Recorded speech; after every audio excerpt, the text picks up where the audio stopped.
I was wrong about Once Human. Despite the developers saying over and over again that there would be no pay to win or pay to progress, I didn't believe them. The game is, after all, a NetEase game, and NetEase is notorious for monetizing their games egregiously. Even after playing one of the game's betas months ago and not seeing any non-cosmetic microtransactions, I still had apprehensions that they would be snuck into the final product. This feeling was further reinforced when just a few weeks ago, The First Ascendant, the most recent comparable game to Once Human, released with blatant pay-to-progress monetization. But I was wrong. As of this recording, Once Human is a free-to-play game with only cosmetic microtransactions. But is it a good game? All right, so let's start off with the monetization in the game. Like I said, everything is cosmetic right now. So as you're going to see in most games now, it's got its own in-game currency here. It's a little funky in terms of how much the currency is. So instead of getting 100 for $1 or 50 for $1, you're getting 60. So it's a little bit of weird conversion there. You'll notice here that for $50, you're going to get 38.80, which is a 32.80 plus 600. We'll talk about why that's kind of relevant in just a second. The game does have a shop here. So the shop, like I said, is going to be, it's all cosmetic stuff. So there's different outfits you can buy for your characters if you want to do that. You can buy individual pieces, hair, makeup, stuff like that, cradles for your back to keep your deviants in. And there's a theme pack here, bundles and stuff like that. So lots and lots of different options here for cosmetics. Again, all cosmetics doesn't affect gameplay.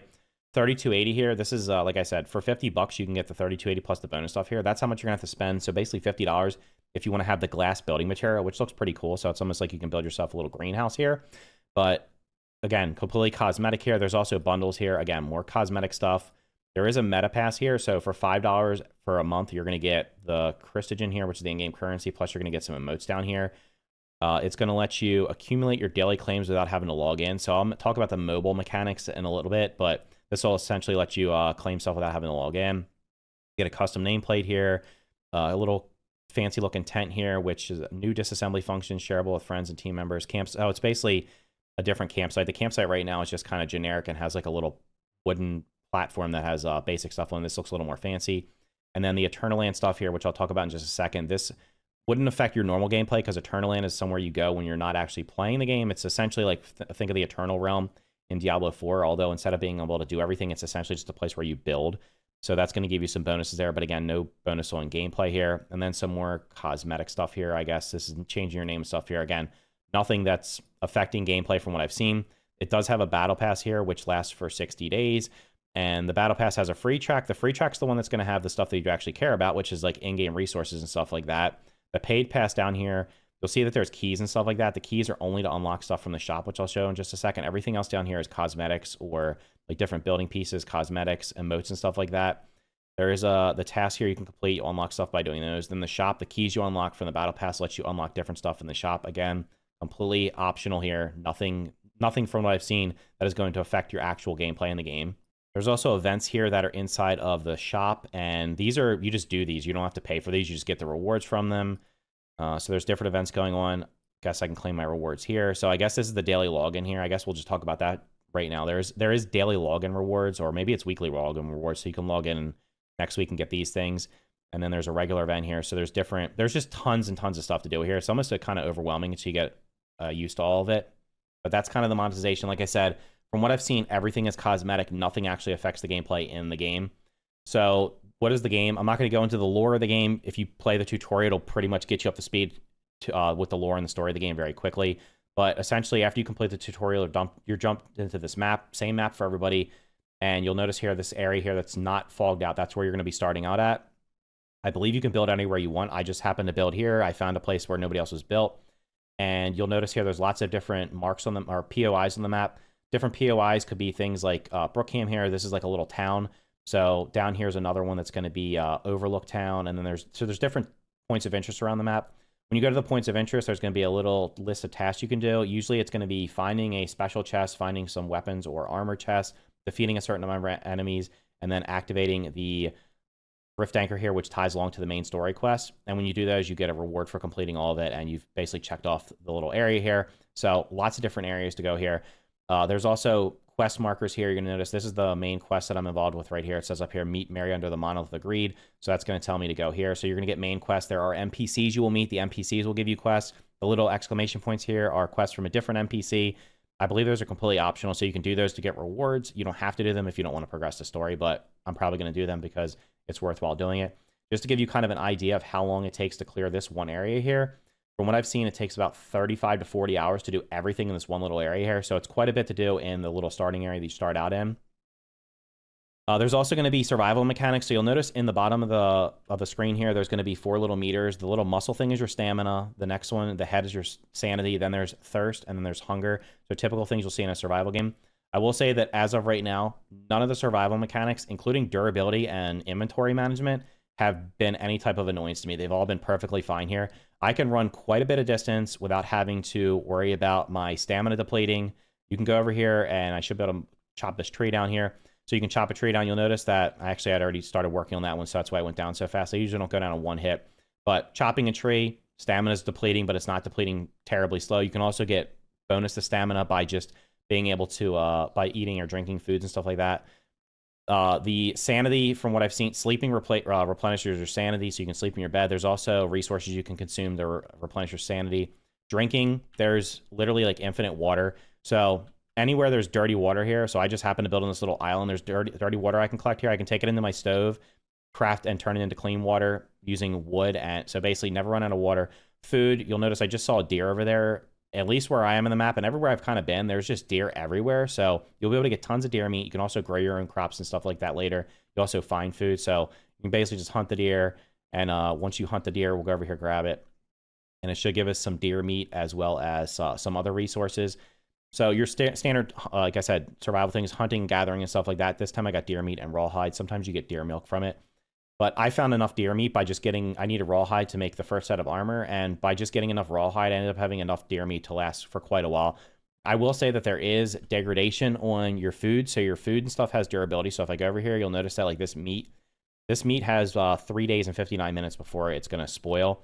The cooked meat has a little bit less. This one's got 8 hours left, but I can essentially consume this. And like I said, pretty much logging in, you're going to get the water obviously never runs out. There's also foods that never lose their, they have no durability loss or no decay over time. So example here being the preserved meat. So you can actually make jerky. So all the extra meat I got, throw it on the jerky rack, and this will literally never run out. Now it will reduce my hydration, but because I basically have infinite water, not a big deal. Even if you're not built near a water source, which it's probably going to be hard to do that, honestly. You can actually collect rainwater here and turn this into an automated water collecting system. You notice here I'm walking around my giant base, so there's a huge base building. There's a lot of base building in the game. Lots of different crafting stations here, which I'll just show in just a second. So if I go into the build menu real quick, let's just start with the structure. So you're going to start off with wood. You can unlock stone later on. And then, like I said, there's others you can unlock in the store, which is going to be the glass one. I'm sure they'll add more over time. So lots of different building options here. I think they pretty much have everything you could think of in terms of walls and shapes and stuff like that. There's stairs for the interior. You can also put stairs down here. Attachments being the doors and windows and stuff like that. Facilities is going to be your standard crafting stuff along with some other things. Not going to go through all those. Down here we got the little farm, so you can do farming and stuff like that. The garage is for making your vehicles, so you actually unlock the ability to make vehicles very early on, which is awesome because then you can get around the map faster, although there is fast travel as well. Storage devices, defense. There is base defenses in the game. I haven't tried those out yet, so I'm not exactly sure what they entail, but there are base defenses in the game where you get attacked. I'm in the PvE only server. There is PvP if you want to do PvP, but I believe the base defense is also, I believe that you can trigger base defenses where the enemies will attack you and you get rewards from it. These are different functions you'll need for different kind of story stuff like that. Like the securement unit, you're going to put your deviants in, which I haven't talked about, but I will in just a second. You can generate power. There's also outdoor stuff, which I haven't unlocked yet. Lots of different furniture options here. I believe they're selling some. These are all the ones that I've been able to get. Some of these I think you have to purchase in store. Others you can unlock just by playing the game. And then down here we have prints. So prints are going to be different floor colorings and wall colorings if you want to get into that. I'm sure some of these will be sold. These are the glass ones, I believe, that are, maybe these are steel. Maybe you do unlock these. No, these are probably the ones you buy in the store. So some of the, again, this is all cosmetic stuff, so it's kind of just how you want it to be. And then you can actually make a blueprint of your house and save it so you can build it again somewhere else if you want to. The game also has skill trees. They're going to be called memetics here. So you're going to have infrastructure, you're going to have crafting, you're going to have logistics, and you're going to have building. You unlock these by just playing the game, honestly. It's going to cost you, if I go down here to one I haven't used yet, you're going to have to get meme points, and you're going to have to get energy links, which you unlock by just doing quests and various activities. So you'll notice pretty extensive skill tree here. There's 5 levels for each one. There's also specializations. I haven't messed with those yet. So the specialization will let you be able to specialize in certain things like getting bonuses here, but these are a one-time thing. So once you're locked into them, you're locked into them. That's why I haven't messed with them just yet. There's also blueprints you can unlock, which will give you the ability to craft better weapons. Weapons can also be upgraded, so tons of different stuff to unlock here. There's mods that you'll be able to find. I'm not sure if you can craft mods, but you can find mods. And you can put these on your weapons and armor to give you different boosts. And then obviously the cosmetics, if you want to purchase cosmetics, you can put them on. So whatever cosmetics you've unlocked by playing the game or by purchasing them, stuff like that. There were Twitch drops and stuff like that, so you can get free cosmetics for the game as well. In addition to that, there's also a season journey. So the season journey basically kind of guides you through the game, giving you, it essentially gives you tasks to complete, which kind of introduce you to the game. So as an example here, activate a teleportation tower. Like I said, you can teleport around the map. The teleportation does cost energy links, though, depending on how far away you are. So you'll have to be mindful of that, but you can always teleport back to your base at any time for free. So each of these is going to give different rewards and stuff like that, and there's a lot of different categories here. You've noticed here I've unlocked quite a few of them.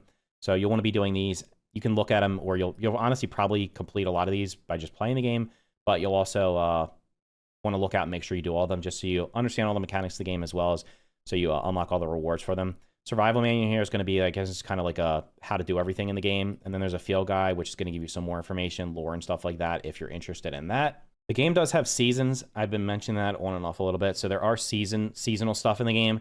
And this is kind of one of the sticking points for some people. A lot of people aren't happy about this. Other people don't care. I personally don't care about this because having been playing Diablo 4 a lot lately and some other ARPGs, it's normal to have your season wiped and start over. But the way the season's going to work is it's going to be 6 weeks, and every 6 weeks they're going to wipe the world.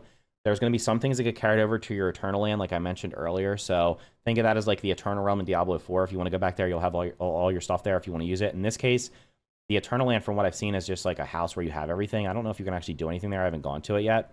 But basically, every 6 weeks, you're going to be starting almost from scratch. Some things will be carried over, but the seasonal journey, each week, there's going to, or I don't know, I guess it's a certain amount of time. There's different phases that unlock here. And this one's, it's only for 1 week. You do that, and then you go through and do each of the different phases. So, again, this is kind of one of the things where there's also daily logins and stuff like that, where this is kind of one of the FOMO things. Like, I don't know what happens if you miss this. It says it ends in 4 days. So if you miss this, I believe it's kind of like you miss it. So I don't know. I'm not exactly thrilled about that. I mean, it is what it is, but it's kind of just keep you playing. There's seasonal goals here where doing certain things will unlock rewards for you. The seasonal info tells you what's going on in the season, and there's a seasonal share pattern here. So the reason they're doing seasons is keep the game fresh. They want people to just keep playing the game. And I guess if it was just, here's your game and play it, people will finish the game and do everything it's done. The season will be just a kind of fresh way of doing it. Like I said, they do in ARPGs. The map also is currently, they're doing this for the seasons. I believe what they're doing is they're opening up a new section over time here, or you can only go to, like right now, as when I was recording this, I could only go through this area here that was not in the little fog of war area here. So they're systematically opening up parts of the map, again, to kind of prevent people from just doing everything in 1 week. Like I said, there's quite a bit to do here, so it's going to take you like 30 to 40 hours just to clear like this first little small section of the map. So clearing the whole map, it's going to be kind of tough to even do that for the entire season, depending on what goes on here. Like, I don't know what the seasonal journey stuff, if I'm going to be able to unlock all that in this first area, or if there's certain things I have to wait to do, or if more is going to be added. So there's quite a bit to do. So I guess the two things, like, I really like the game so far. I'm pleasantly surprised with it. The crafting, gathering, everything about it so far has been great, with the exception of like 2 small things. So the first, I just kind of touched upon it, is going to be the daily login stuff and the FOMO thing, where it's like this thing ends in a certain amount of time. I'm not exactly thrilled about that, because if I don't log in, I don't want to miss something, and I just really don't like that kind of mechanic in a game, but it is what it is. With it being just kind of resources and cosmetic stuff, it's not really going to be that much of a impact, just from what I've seen. If there's things that are like 100% game changing and you just miss them out, that's going to be unfortunate. And then the second one, this is like the more egregious one. This is going to be the enemy AI, which the developers have said they made really bad on purpose for more casual players. So as you see, I aggro this guy, and this guy, if I really just move around walking slowly, he's just never going to hit me. And I just, bam, one-tap him. Now, if you even with the basic crossbow, you can one-tap these guys. So the combat, definitely, I hope they do something about this. With there being so much feedback on it, I hope that they're going to, in the future, have a mode where it's like, okay, there's a casual mode, and then there's servers that have where enemy AI is just improved, and they just are actually more dangerous and stuff like that, because I've never even come close to having a situation where I was like, oh my god, this is like extremely difficult. One area where I cleared like a giant, like little mini world boss thing and by myself, and there were like 10 or 15 the zombies running around or whatever they are. I came close to dying, but I really didn't because I could have just healed at any time. But other than that, it was very easy. So hopefully they improve that. And like I said, as long as they keep this cosmetic only, I'm probably going to put some time into it. Right now, I'm kind of in a downtime because I've been waiting for the new season for Diablo 4 to start. So this game just dropped at the perfect time. So I'm going to be checking out at least for the next couple weeks and kind of see what's going on with it. It'll be interesting to see if they can keep the monetization cosmetic only with, like I said, with NetEase involved in it. NetEase loves to monetize games because they're mainly a mobile game. They mainly do mobile games. And obviously everybody knows how mobile games are monetized. So this game is on mobile, which was one of the reasons I had concerns. I was like, man, with it being on mobile and NetEase, they're probably going to end up doing pay to win. So as long as that's not in the game, I can say that at least so far it's been pretty fun. And I guess we'll see how it goes from here on out. If you found this video useful or helpful, make sure to hit the like button. Thank you for watching, and I will see you in the next video.